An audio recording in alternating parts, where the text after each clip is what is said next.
What's up guys, Brett Gibbs here, just bringing you a video today on raw lifting versus equipped lifting. It's really going to be only a video sort of to do with my opinions and my sort of lifts.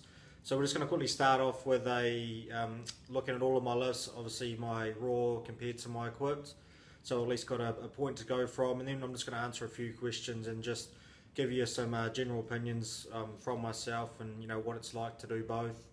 And having competed at both World Championships this year, just my thoughts on sort of how they went and just basically my plans moving forward for each side of the specific lifting. And okay, so on the left that's 355.5 as opposed to 280 raw.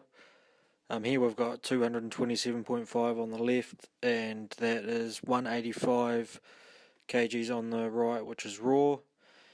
And here I thought I'd just show the setup of the deadlift in a suit. It's quite awkward to get down because it's trying to obviously pull your shoulders back up and you keep your back tight, so it's hard to get down to the hole. So on the left that's 300, which I actually failed just, and on the right that's 305.5. Okay, so as you can see there's quite a bit of difference in the squat and the bench press, and that really just comes down to the suits that I'm wearing in those particular lifts. So with the squat in particular, there was 75.5 kgs difference. So that is obviously quite a bit of weight. That's another 25% on my raw lifts added to the equipped one. So they were both maximal efforts. So they were both junior world records. They were both my third attempts. So there was no real difference in effort put into them. So basically what happens is I wear knee wraps and a squat suit, so it's made of a different material than I wear when I'm lifting raw.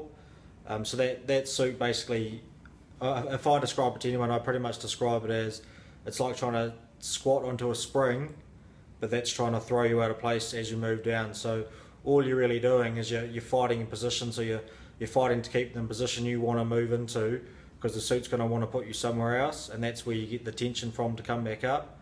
And basically the further you go down, the tighter and tighter it gets. That's why you see a lot of guys can miss their lifts either forward or back, and really you just got to fight to hold that position to use the suit properly.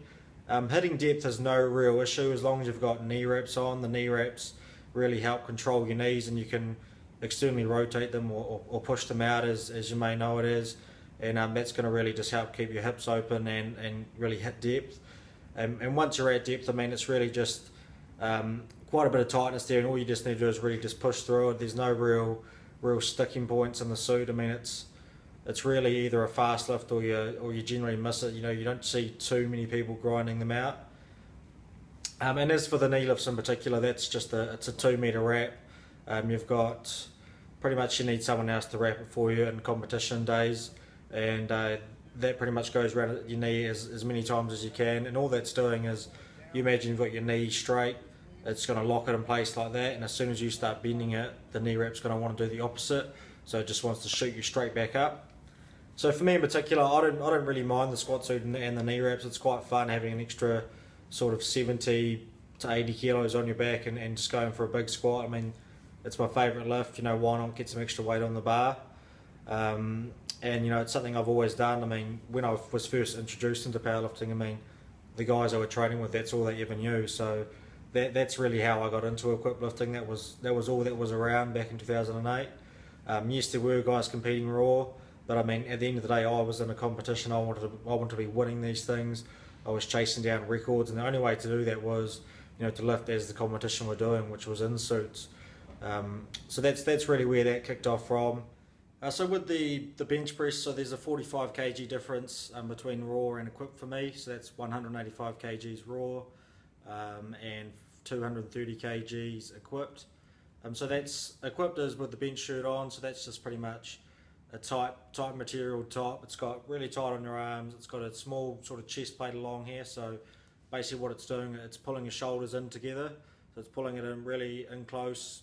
And as you're moving your bar down, it's really stretching that, so it's basically wanting to push the weight back up, or at least stop the weight moving down as such. It's quite awkward, you can't just pull it down naturally. You've really got to let the weight sort of sink it down to your chest, and you tend to come more down your ab line. You can't really hit your natural sort of bar path. And it really is just quite an awkward lift. It's definitely my worst lift. I don't like it at all. Training in a bench shirt is really uncomfortable. I've had quite a few injuries, particularly the shoulder region, using this shirt, so it's going to be good to just train raw for quite some time. There's obviously two suits for this. There's a sumo suit and a conventional. So just for me, because I lift conventional, I train raw most of the time. And that's why I decided to pull raw at this last competition, which probably did cost me the championships, which I'm actually pretty disappointed about. But anyway, the conventional deadlift suit, it's quite awkward to wear. It's really hard to get down to the bar. You've got to really learn to pull yourself into position, and from there it's quite fast off the floor, so you've got to really train the lockout or train that position to be perfect off the floor, so you're actually in a strong position coming through to the lockout. But one thing I noticed was I was always fatigued at the end of a competition or coming up to the deadlifts in the equipped. I'd always have really tired forearms, and I really just couldn't pull after a big equipped squat and an equipped bench. So I was really always struggling with my deadlift.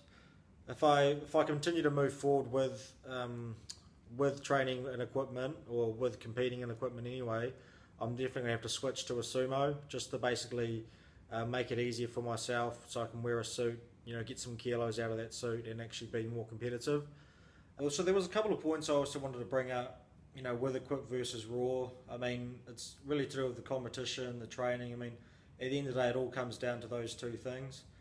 And obviously cost as well. So, training and equipment, if you want good gear, if you want to be competitive, you've obviously got to buy the gear. The gear costs, quite a lot of money, and if you want to be competing year in, year out, and you want to be doing, 3 to 4 competitions in the gear a year, you're probably going to be looking at new suits every 18 months. So, the first thing there was just it's cost. So that's huge. I mean, I think one suit is around, 250 New Zealand dollars. That's just for a squat suit, and then you've got to look at buying knee wraps and things like that. So, I mean, the cost adds up. So that's where I think raw has got the edge over equipped.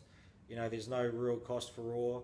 If you're going to be going raw, all you need is a pair of SPD knee sleeves and some wrist wraps and a belt, really, and you're good to go. And obviously, just depending on your shoes, if you want some ollie shoes or not. But whereas if we talk about equipped, this is what I'll be bringing to a meet. You'd have a squat suit, a backup suit. You'd have 2 bench shirts, so you've got one for a backup. You'd have a deadlift suit. You'd have your pairs of knee wraps. So you always carry more than one when you're an experienced lifter. You're probably going to have 3 sets of knee wraps, and you're going to need people with you at the competition as well. So I mean, the balance there is just huge. So that's where raw has definitely got the edge for me. No cost, and it's a lot easier basically. The other thing was the actual competition. So this year when I was in South Africa, I had a good team there. So there was around 7 to 8 people competing from New Zealand. But when it came down to the day of my lifting, I only really needed one person or 2 people there. One to run the cards and one just to sort of let me know when to get up and walk out onto the stage and, just control the music. And it was pretty much just a stress-free day. But with the equipped recently, which was in Hungary, it's just stressful. So I think we had 4 lifters competing from New Zealand. So on the Thursday when I was lifting, I think I had 3 to 4 people out the back helping me out. I had my dad, and there was a few other lifters there, one sort of just rolling in and out. But I needed one guy to hold my leg, the other guy to wrap my knee, one guy was looking at the scoreboard, to let me know when to start wrapping. It's just a really stressful competition, and that's the point I really wanted to make is, when you go to a equipped competition, you've got to be a lot more prepared than you do for a raw competition. I mean, you can pretty much just turn up to these raw competitions, bang them out, and that's it. I mean, I'm not saying that any competition strength-wise is easier than the other. I'm just saying the actual competition, you've got to be relying on a lot more people, and that's what a lot of people don't actually get. When you're competing at that top end, you've actually got to be relying on other people to get you through that day. So that's where I think the equipped competitions are a lot harder, a lot more stressful, a lot more toll, on the body. Recovery after a big equipped session is a lot harder than just doing a raw session. But my opinion from that is, it sort of shows a bit of character when you can get through those hard days on those equipped competitions. You've got to rely on other people, so you've got to your focus has got to be spot on. You've got to know when to talk to these people to get shit done, or when to just be quiet, relax, and get ready for your lift. But I mean, still, in my opinion, the raw competitions are a lot more fun. I mean, I don't know if you noticed, but on that raw day, I was just having the time of my life. I went 9 from 9. I felt great. I finished that last world record deadlift with a huge smile. Walking out for my last attempt on my deadlift on the equipped, I mean, I could barely crack a smile. It was just a hard day. I mean, those weights take a big toll on the body, and when you're not winning as well. I mean, I suppose that may have been part of a factor, but it's just not as good of a feeling after one of those competitions as a raw competition. So that's something just to think about as well for me moving forward, and that's obviously going to see what my sort of outcome is after this. But